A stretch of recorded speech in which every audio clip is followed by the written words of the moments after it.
ಕಲಾವಿದನಿಗೆ ತೃಪ್ತಿ ಅನ್ನೋದು ಯಾವಾಗಲೂ ಇರೋದೇ ಇಲ್ಲ, ಇರಬಾರದು. ಅವನಿಗೆ ತೃಪ್ತಿ ಜಾಸ್ತಿ ಇರುತ್ತೆ. ನಾವು ಇದರಲ್ಲಿ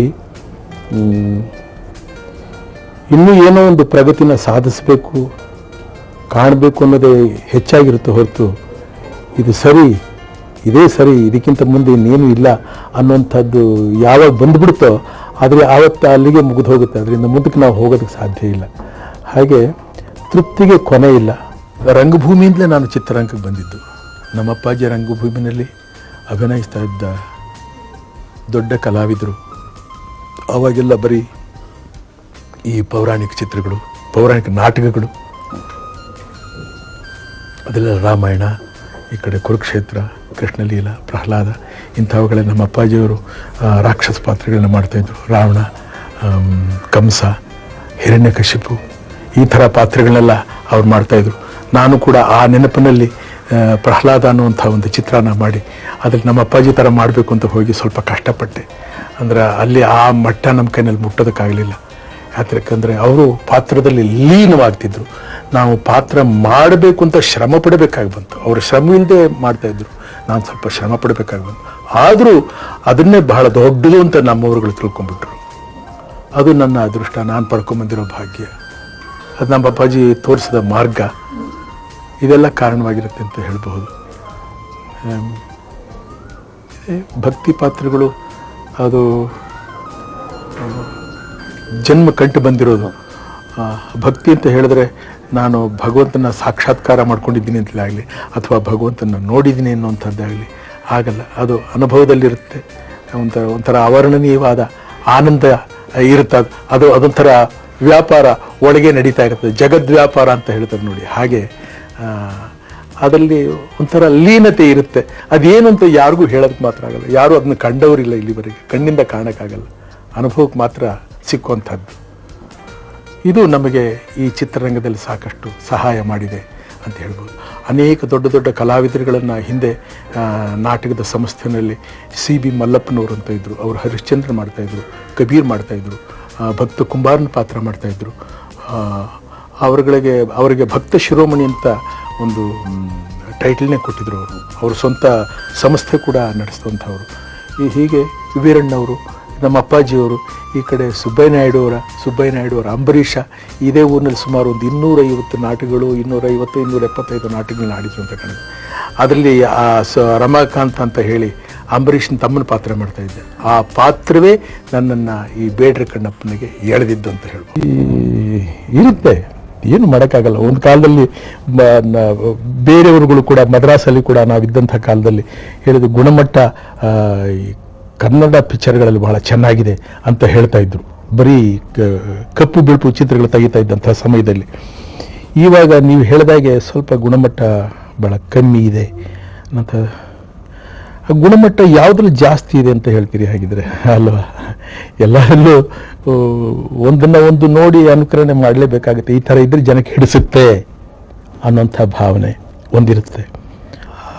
ಜನಕ್ಕೆ ಹಿಡಿಸೋದನ್ನೇ ನಾವು ಮಾಡಬೇಕು ಅಂತ ಅನ್ನೋದಕ್ಕಿಂತ ಹೆಚ್ಚಾಗಿ ನನ್ನ ಸ್ವಂತಕ್ಕೆ ಅನ್ನೋದೊಂದಿರುತ್ತಲ್ಲ, ನನ್ನ ಸ್ವಂತ ಅಭಿರುಚಿ ಅನ್ನೋದೊಂದಿರುತ್ತಲ್ಲ, ನನಗೇನು ಬೇಕು ಅನ್ನೋಂಥದ್ದು ಮೊದಲು ನಮಗೆ ಬಂದರೆ ಒಂದು ರೀತಿ ಈ ಚಿತ್ರರಂಗ ಪ್ರಯೋಜನಕಾರಿಯಾಗಿರುತ್ತೆ ಅಂತ ನನ್ನ ಇತ್ತೀಚಿನ ಅನಿಸಿಕೆ. ಸ್ವಲ್ಪ ಶ್ರಮ ಪಡಬೇಕು. ದೈಹಿಕವಾಗಿ ಶ್ರಮ ಏನು ಬೇಕಾಗಿಲ್ಲ, ಮಾನಸಿಕವಾಗಿ ಮನಸ್ಸಿಗೆ ಮತ್ತು ಬುದ್ಧಿಗೆ ಸ್ವಲ್ಪ ಕೆಲಸ ಕೊಡಬೇಕಾಗುತ್ತೆ ಏನೋ ಅಂತ ನನಗೆ. ಅಂದರೆ ಈಗ ಕೆಲಸ ಮಾಡ್ತಾ ಇರೋಲ್ಲ ಬುದ್ಧಿ ಇಲ್ಲದೆ ಇರೋವರ ಅನ್ನೋಂಥ ಒಂದು ಪ್ರಶ್ನೆ ಬರ್ಬೋದು. ಅದನ್ನು ನಾನು ಅನ್ನೋ ಸಲಕ್ಕೆ ನಿನ್ನ ಬುದ್ಧಿ ಇರಲಿಲ್ವಾ, ಹಿಂದೆಲ್ಲ ಈ ಥರ ಚಿತ್ರಗಳೆಲ್ಲ ಮಾಡಿದೆಯಲ್ಲ ಅನ್ನೋದನ್ನು ನನ್ನ ಮನಸ್ಸು ಕೂಡ ಒಂದು ಕಡೆ ನನಗೆ ಹೇಳ್ಕೊಡುತ್ತಲ್ಲ. ಹಾಗೆ ಯಾಕಂದರೆ ನಮ್ಮ ಭಾಷೆ ಅನ್ನೋದು, ನಮ್ಮ ತಾಯಿ ಭಾಷೆ ಅನ್ನೋ ಒಂದು ಅಭಿಮಾನ ಪ್ರೇಮ ನಮಗಿರೋದು ಸಹಜ ತಾನೆ. ಅದರಿಂದ ಸ್ವಲ್ಪ ಶ್ರಮ ವಹಿಸಿದ್ರೆ ಚೆನ್ನಾಗಿರುತ್ತೆ. ಕಥೆ ಕಣ್ಣು ಅಂತ ಹೇಳ್ತಾರೆ. ಆ ಕಣ್ಣು ಸ್ವಲ್ಪ ಊನವಾದರೂ ಕೂಡ ಮುಖದಲ್ಲಿ ಸೌಂದರ್ಯ ಚೆನ್ನಾಗಿರಲ್ಲ. ಯಾಕಂದರೆ ಮನಸ್ಸಿನಲ್ಲಿರ್ತಕ್ಕಂಥ ಭಾವನೆಗಳನ್ನೆಲ್ಲ ಪ್ರತಿಬಿಂಬಿಸೋದು ಯಾವುದು? ಕಣ್ಣುಗಳು. ಆ ಕಣ್ಣುಗಳಿಂದ ಅವನ ವ್ಯಕ್ತಿತ್ವ ಏನು ಅಂತ ಅನ್ನೋದು ಬಹು ಸುಲಭವಾಗಿ ಅರ್ಥವಾಗುವಂಥದ್ದು. ಪಂಚೇಂದ್ರಿಯಗಳಲ್ಲಿ ಬಹುಮುಖ್ಯವಾದಂಥ ಅಂಗಗಳು ಕಣ್ಣುಗಳು. ಹಾಗೆ ಈ ಕಣ್ಣು ಮನಸ್ಸು ಎರಡೂ ಒಂದಾಗಬೇಕು ಅಂತ ಹೇಳ್ತಾರೆ. ಆ ರೀತಿ ಸ್ವಲ್ಪ ಇದರ ಬಗ್ಗೆ ಯೋಚನೆ ಮಾಡಿ ಇವತ್ತು ತಾಂತ್ರಿಕ ದೃಷ್ಟಿಯಿಂದ ಮತ್ತು ಫಾಸ್ಟ್ ಫಿಲ್ಮು ಹೆಚ್ಚಿನ ಲೈಟ್ಸ್ಗಳನ್ನ ಉಪಯೋಗಿಸಬೇಕಾದಂಥ ಅವಶ್ಯಕತೆ ಇಲ್ಲದೆ ಬಹಳ ಕಮ್ಮಿ ಲೈಟ್ಗಳಲ್ಲಿ ಒಳ್ಳೆ ಉತ್ತಮವಾದ ರೀತಿಯಲ್ಲಿ ಚಿತ್ರಗಳನ್ನ ಕೊಡೋದಕ್ಕೆ ಸಾಧ್ಯ ಅನ್ನೋಂಥ ಕಾಲದಲ್ಲಿ ನಾವು ಸ್ವಲ್ಪ ಬುದ್ಧಿಶಕ್ತಿಗಳನ್ನ ಖರ್ಚು ಮಾಡಿದ್ರೆ ಚೆನ್ನಾಗಿರುತ್ತೆ.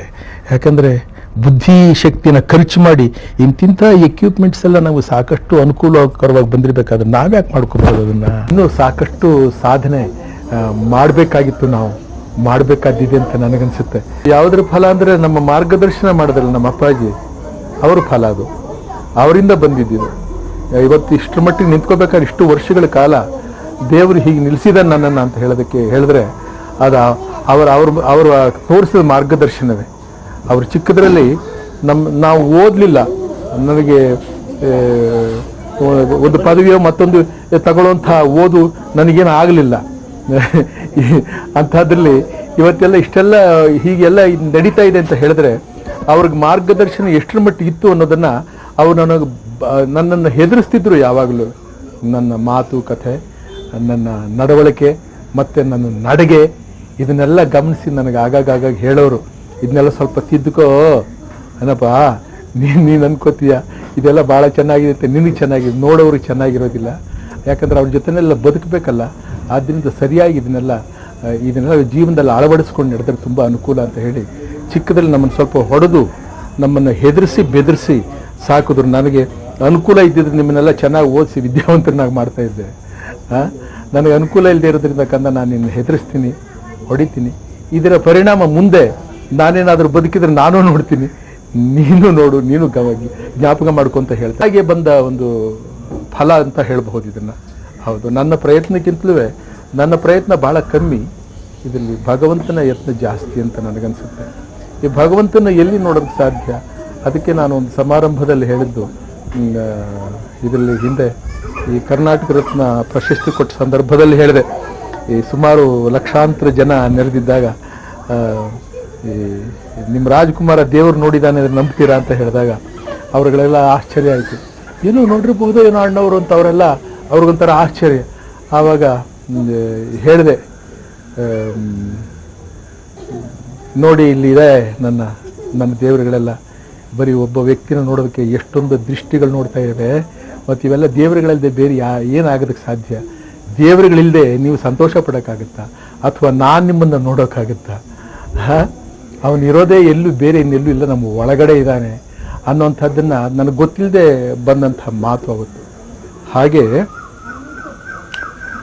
ಎಲ್ಲೋ ಒಂದು ಕಾಣದ ಕೈ ನಮ್ಮನ್ನು ಈ ಥರ ಎಲ್ಲ ಆಟ ಆಡಿಸ್ತಾ ಇದೆ ಅಷ್ಟೇ. ಇದು ನಮ್ಮಿಂದ ನಾನು ಮಾಡಿದೆ, ಇದೆಲ್ಲ ಸುಮ್ಮನೆ ನಾಲಿಗೆ ಚಪಲ. ವಿದ್ಯೆಗೆ ಬಹಳ ಪ್ರಾಧಾನ್ಯತೆ ಇರುವಂಥ ಒಂದು ಕಾಲ. ಆವತ್ತಿನ ಒಂದು ಜನಾಂಗದಲ್ಲಿ ಸ್ವಲ್ಪ ಶೂದ್ರರು, ಮೇಲ್ಜಾತಿಯವರು, ಮತ್ತೊಬ್ಬರು ಮೇಲ್ಜಾತಿಯವರಿಗೆ ವಿದ್ಯೆ ಇರೋದು, ಇವರಿಗೆಲ್ಲ ಇಲ್ಲ ಅನ್ನುವಂಥದ್ದು. ಇವತ್ತು ಎಲ್ಲ ಜಾತಿಗಳವರೆಗೂ ಅನುಕೂಲ ಬಂದೋಯ್ತು. ಹಾಗೆ ನಮಗೆ ಅನುಕೂಲ ಇದ್ದಿದ್ರೆ ನಮ್ಮಪ್ಪಾಜಿ ನಮ್ಮನ್ನು ಓದಿಸ್ತಾ ಇದ್ದರಂತೆ. ಅದಿಲ್ಲ, ಇದ್ದಿದ್ದರಿಂದ ಈ ಪ್ರೈಮರಿ ಸ್ಕೂಲ್ನಲ್ಲಿ ಎಲ್ಲ 3ನೇ ಕ್ಲಾಸೋ 4ನೇ ಕ್ಲಾಸೋ ಓದಿದೆ ನೆನಪು. ಎಲ್ಲದಕ್ಕಿಂತ ಹೆಚ್ಚು ಶಿಕ್ಷಣ. ಅವತ್ತೇ ಅವರು ನಮಗೆ ನಮ್ಮ ನಡತೆ ಬಗ್ಗೆ, ನಮ್ಮ ಮಾತು ಕಥೆ, ಮುಖದಲ್ಲಿ ಬರತಕ್ಕಂಥ ಭಾವ, ಇವುಗಳ ಬಗ್ಗೆ ಅವತ್ತೇ ನನಗೆ ಹೇಳ್ತಾ ಇದ್ದು, ಹೀಗಿರಬೇಕು, ಹೀಗೆ ಮಾತಾಡಬೇಕು, ಮಾತಾಡಿದ್ರೆ ಮುತ್ತು ಉದುರುತ್ತೆ ಅಂತ ಹೇಳ್ತಾರಲ್ಲ, ಹಾಗಿರಬೇಕು ಅನ್ನೋಂಥದ್ದನ್ನು ಆವತ್ತೇ ನಮಗೆ ಬೋಧನೆ ಮಾಡಿ. ಅವರು ಚಿಕ್ಕದ್ರಿಂದ ಈ ನಾಟಕದ ಹವ್ಯಾಸ ಅವರಿಗೆ.